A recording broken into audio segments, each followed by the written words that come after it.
Jay, how are you doing today? I'm doing well, Randy. How are you?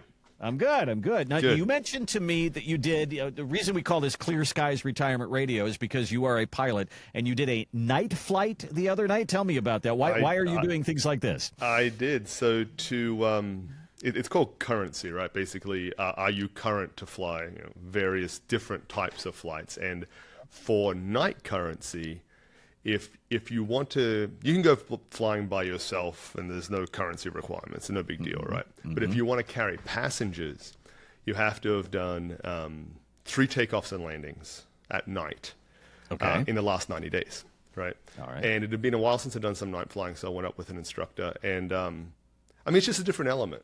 Right. I gotta believe, yeah. You got to rely on that tower a little bit more, don't you? And it was a pretty moonless night, so it was quite dark, and I mean, you just rely on your instruments. Okay. But yeah, you look out that windshield and you just see a strip of lights. All right, I'm gonna head for that. Hopefully that strip of lights is the airport. And as we get closer, like, okay, good, it was. So it's good to do new challenging things. Right? Yeah. It's always exciting to do that. So yeah, it was an interesting night.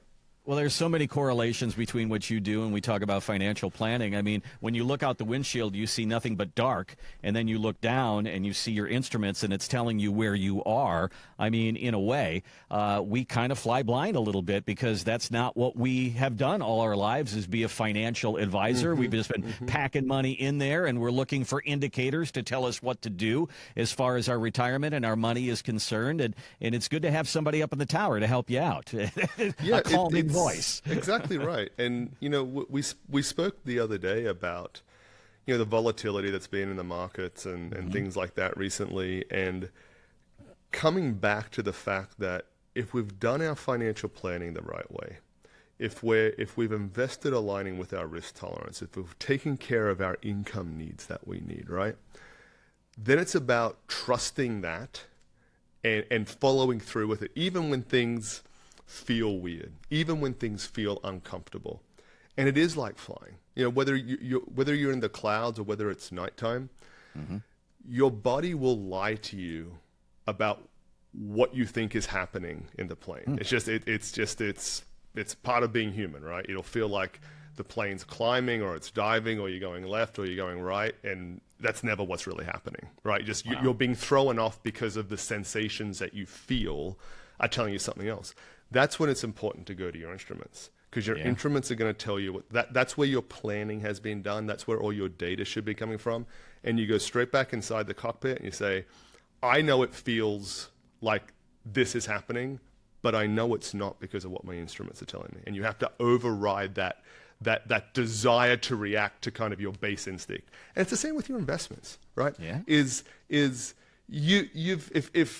any of our listeners have, if they're in their 50s or 60s, whatever it may be, they might have had a 401k for decades, right? Probably they have, hopefully, had a 401k for decades. You've seen volatility before, right? You might have gone through 2008. You might have gone through, the beginning of the COVID pandemic where the markets went down significantly. And you've seen it come through the other side. So the logic in you tells you that this is part of the process, and I need to stay the course and trust my instruments, if you want to call it that, right? Okay. That's easier said than done. Yeah. Right. But it's funny you bring that up, because when I was flying last night, I was like, I'm just staying inside the cockpit looking at my instruments, because these outside external forces make me want to do something else that, if I stop and think about it, I know is the wrong thing.